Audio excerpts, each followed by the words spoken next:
debate. I'm Lauren Green, chief religion correspondent for Fox News Channel. It was a chance meeting that she says could only have been an answer to her prayers.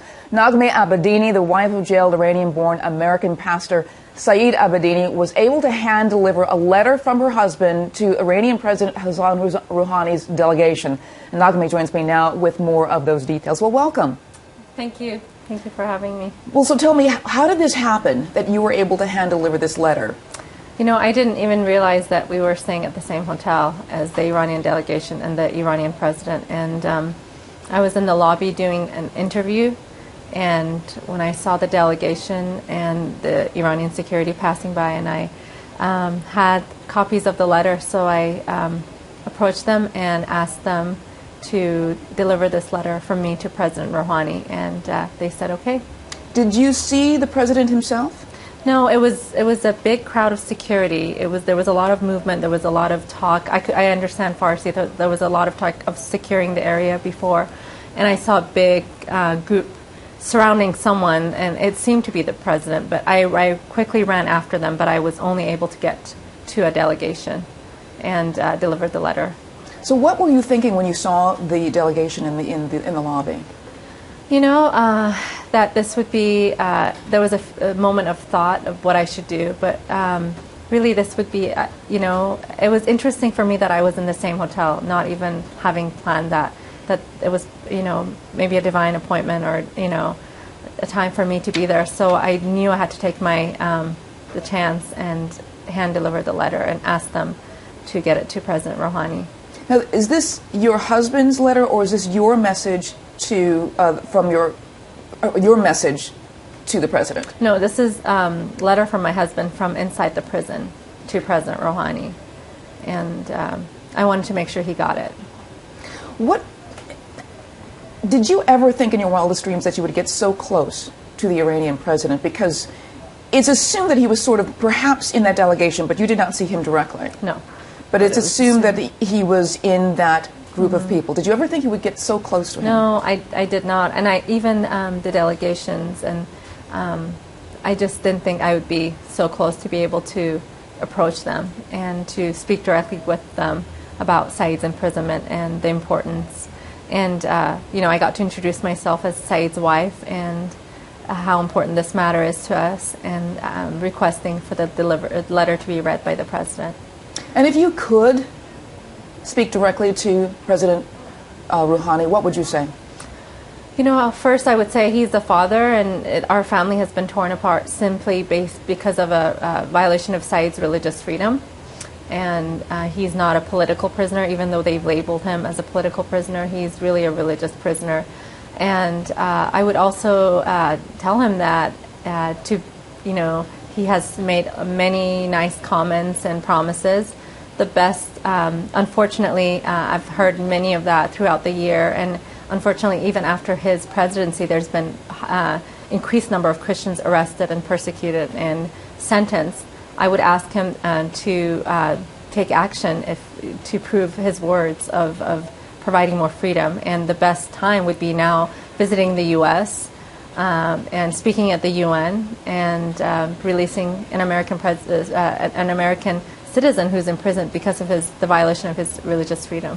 President Rouhani is trying to present a softer and gentler Iran. I want to actually read part of the letter that your husband wrote to the president. This is the first part. It says, "Mr. President, I like you, believe in moderation, and as a spiritual man have no interest in politics and did not seek actions against national security, propaganda, or political groups. My purpose in all my attempts in my hometown was to reduce pain and suffering, as well as compassion for poor, orphans, and unaccompanied children in accordance with religious rules and the sole intention of pleasing my Savior Jesus Christ." He's not bowing back from being a Christian. He's saying, I am a Christian, and that's who I am. I'm not going to be anyone else. Was that part of the message he wanted to really emphasize? Exactly. He didn't. He wanted to emphasize, I'm not a political prisoner. I was here doing good. And unfortunately, I came to help the orphans, and unfortunately now my wife is without a guardian and my kids are without a father. But that's something he's never backed down on his Christian faith. He's been tortured and told that if he does deny his faith, they would release him. And Iran actually has internal laws and has agreed to international laws in allowing for religious freedom, allowing for conversions, allowing for peaceful assemblies. And so it's interesting, it's been a year of him being held illegally. And so he's trying to have the president take action on what he said of being a moderate and asking him to reevaluate his case. In terms of the legal system, his case is finished. We can't, there's no more avenues. We can't appeal anymore. So the only way is for a pardon. And he's asking the president to reevaluate his case and see why he's really there. And that there's no evidence of, you know, they didn't say he was a spy, they didn't say he had broken any law, that he's simply there because of his Christian belief, and he was there helping the orphans. So he's asking the president to look into his case. Officially, he was charged and sent and found guilty of what? And then how long is the sentence? The basis for the charge was peaceful assembly of Christians. The charge was that was undermining the Iranian national security. They called it a soft war, and they treated him as a political prisoner. But the basis was peaceful assembly, which occurred 13 years earlier. So it occurred between 2000 and 2005 when Said was working under a government-approved building church. And the government at that time was well aware of the gatherings of the Christians in the house churches and was allowing it under President Khatami, who was a more moderate president before, of course, Ahmadinejad came into power in 2005. So they went back to a time that it was allowed by the government and charged him with that. There was nothing new. They didn't charge him with anything new he'd done, but it was interesting that they went back 2 years earlier when it was a different government. Mm-hmm. It has been a year come Thursday, yes. The 26th, since he was arrested. What are you doing in connection with this anniversary? It's been a long year. It's, you know, thinking about 1 year, it seems maybe short to some people, but it's been like 10 years to our family. My kids have really suffered. We're remembering Said at prayer vigils across the U.S. I think over 85 cities are now joining. The list of cities can be found on the BeHeardProject.com, or you can search SaveSaid.org. And the locations and the name of cities are there. But I'm very encouraged that 85 cities are joining on that day, on September 26th, to pray for Said and other persecuted Christians around the world. Any reaction yet from the letter that you added to the Iranian delegation? I think they were surprised by my boldness, because they were surrounded by a lot of security, and I was actually hesitant, thinking, are they going to arrest me if I approach them?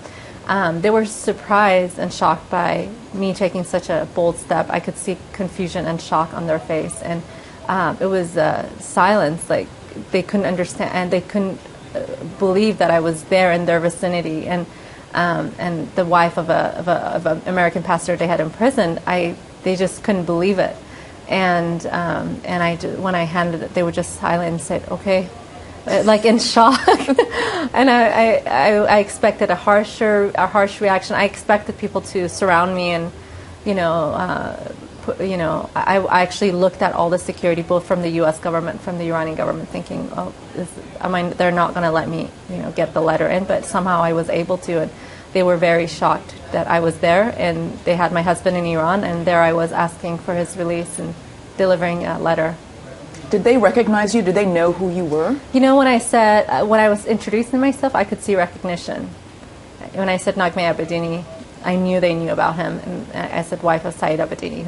It was not a stare or who is he. It was very obvious that they knew who I was, and they knew who Said was, and they knew what I was talking about. And I've got to ask you again, like, in your wildest dreams, did you ever think you would get so close? No.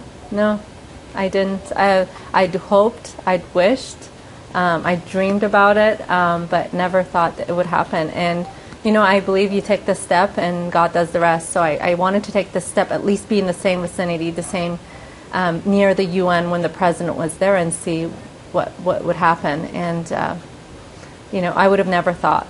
And especially I arrived Sunday night for it to happen on Monday, just so quickly. And it was a matter of chance that you were staying in the same hotel. You didn't orchestrate that, right? No, I didn't. No. It's interesting. I didn't even know until I checked in. I was checking in that it's the same hotel. Wow. Any reaction yet from the delivery? Like, have they read the letter? Do you know that at all, or is there any kind of a communication? Actually, right after I delivered the letter, especially there was 2 deliveries, and they all gathered and were reading it, and I know it was very shocking for them. But they did promise me that they would deliver the letter to the president, and they were all there were high delegations that are here for the UN, and they were very shocked, but they did promise me. They said we will deliver it to him, and I know they read it because I saw them, a group of them gathering and looking at the letter. Now, what do you mean by 2 deliveries of the letter? 2 times I tried to deliver it. One was when that group of which I believe the president was amongst them, but I cannot confirm. And then the other time it was soon after another delegation, and I handed another letter. So I made 2 attempts, both times around the same time, and they both promised delivery. Wow. This is very exciting. So at this point, there's been no movement. There has been no indication that they are going to release your husband. No. They've released a dozen, I think, last week, and there's talks of them releasing about 80 more prisoners, but he's not on the list. It's not. They're not talking about possibility of releasing him anytime soon. The letter, as I said, was 4 pages long. We've just taken a couple of quotes from it. I want to read the second quote of the letter. It says, "My wife and children, as well as over 1 billion Christians in the world, seek God's justice and then your consideration of this matter." I mean, he's really laying it all out there. He's saying the world's watching you. What are you going to do? And I do believe, I don't want to be pessimistic, but I do believe it's time for the Iranian government to take action than say beautiful words.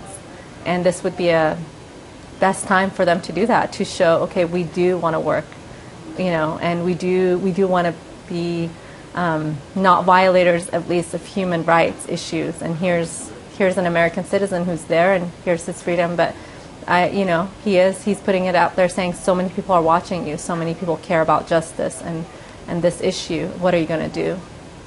That's the question. What are you going to do? Yes. I mean, you were taking your life into your hands, I was. Really approaching a UN delegation like that from Iran.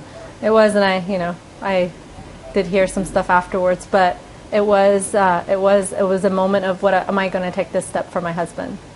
And it was scary. There was a lot of security, but I did, and I delivered the letter. All right. Naghmeh Abedini, thank you very much for being here, wife of jailed Iranian-born American pastor Saeed Abedini. Thank you very much. Thank you. And thank you again for joining us on A Spirited Debate. Bye-bye.